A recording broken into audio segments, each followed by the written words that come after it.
kwa maana Mungu yuko pamoja nanyi. Kitabu kile cha waraka wa kwanza wa Petro, kwanzia mlango wa 3 mstari wa 13 inasema hivi: naye ni nani atakayewadhuru mkiwa wenye juhudi katika mema? Lakini mjapoteswa kwa sababu ya haki, mna heri. Msiogope kutishwa kwao. Msije mkaogopa maadui yenu, msije mkaogopa kutishwa kwa wanadamu, msije mkaogopa kutishwa na nguvu za giza, bali Yesu Kristo atakuwa pamoja nanyi na atawasaidia na atawainua kwa kila jambo katika jina la Yesu Kristo aliye hai.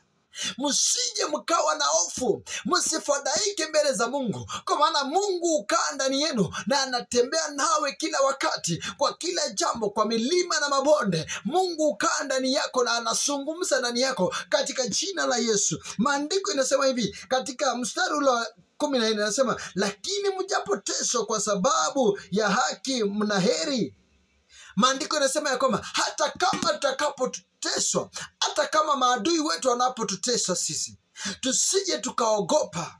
Maandiko inaendelea ikisema ya kwamba msiogope kutishwa kwao, wala msifadhaike. Usiogope kutishwa kwa maadui, usiogope kutishwa kwa yeyote yule, au shetani asije akakuogopesha. Bwana Yesu asifiwe. Inasema hivi, bali mtakaseni Kristo Bwana mioyoni mwenu, muwe tayari siku zote kumjibu kila mtu awezaye habari za tumaini lililo ndani yenu, lakini kwa upole na kwa hofu. Tunapaswa kueleza mambo ya Mungu kwa upole na hofu. Tusije tukawa watu wenye hasira katika maisha, tusije tukawa katika watu wenye hasira katika neno la Bwana. Mungu anasema ya kwamba, maandiko yanasema ya kwamba tuwe na hofu.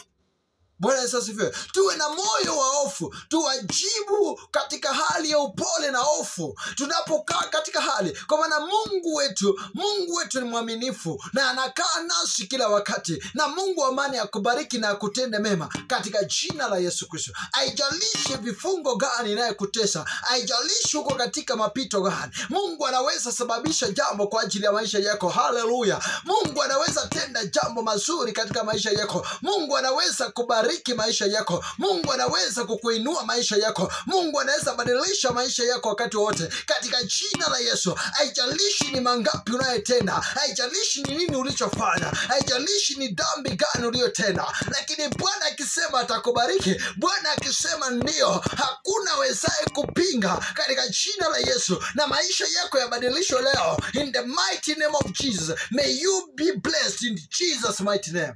Hallelujah.